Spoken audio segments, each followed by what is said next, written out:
আসসালামু আলাইকুম সুপ্রিয় দর্শকবৃন্দ, আশা করি সকলেই ভালো আছেন।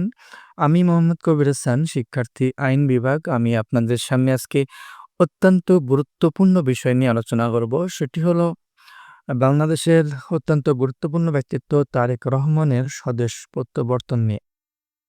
তারেক রহমানের স্বদেশ প্রত্যাবর্তনে কেন এত সময় লাগলো? অর্থাৎ বাংলাদেশের স্বৈরশাসক আমরা যাকে বলতেছি আওয়ামী লীগ সরকার, তার ১৭ বছরে তারেক রহমানের নামে প্রায় ৮৪ থেকে ৮৫টি মামলা দায়ের করা হয়েছিল। কিন্তু ৫ই আগস্টে সেই আম স্বৈরাচারের পতন হয় এবং বাংলাদেশ স্বৈরাচার মুক্ত হয়। কিন্তু তারপরেও প্রায় দীর্ঘ ১ বছরের অধিক পরে তারেক রহমান দেশে আসলেন। এখন প্রশ্ন হলো ৫ই আগস্টের পরে দেশে আসলে তার কি সমস্যা হতো? তিনি দেশে আসতে আদৌ পারতেন কিনা?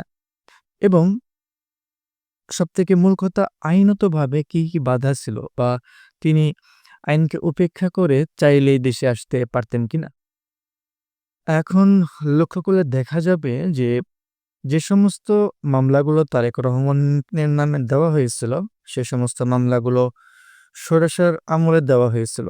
এখন তারেক রহমান যদি দলীয় প্রভাব খাটিয়ে তিনি যদি জোর করে এসে বলতেন যে স্বৈরাচারের সময়ে যে সমস্ত আমার নামে মামলা দেওয়া হয়েছে সে সমস্ত মামলা সবকিছুই মিথ্যা এবং আরও যত রকমের ইন্টারনাল ভাবে তাকে দেশে আসার জন্য পরিবেশ প্রস্তুত করা প্রয়োজন ছিল, তিনি চাইলেই কিন্তু করতে পারতেন, কিন্তু তিনি সেগুলো করেননি।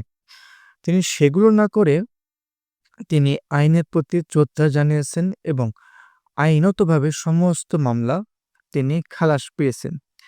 এর মধ্যে উল্লেখযোগ্য মামলা হলো মানি লন্ডারিং, যেটা অর্থ পাচার মামলা। ২০০৭ মামলাটি দায়ের করা হয়েছিল এবং সেই মামলাতে অ্যা রায়ও দেওয়া হয়েছিল ৭ বছরের কারাদণ্ড এবং অর্থদণ্ড।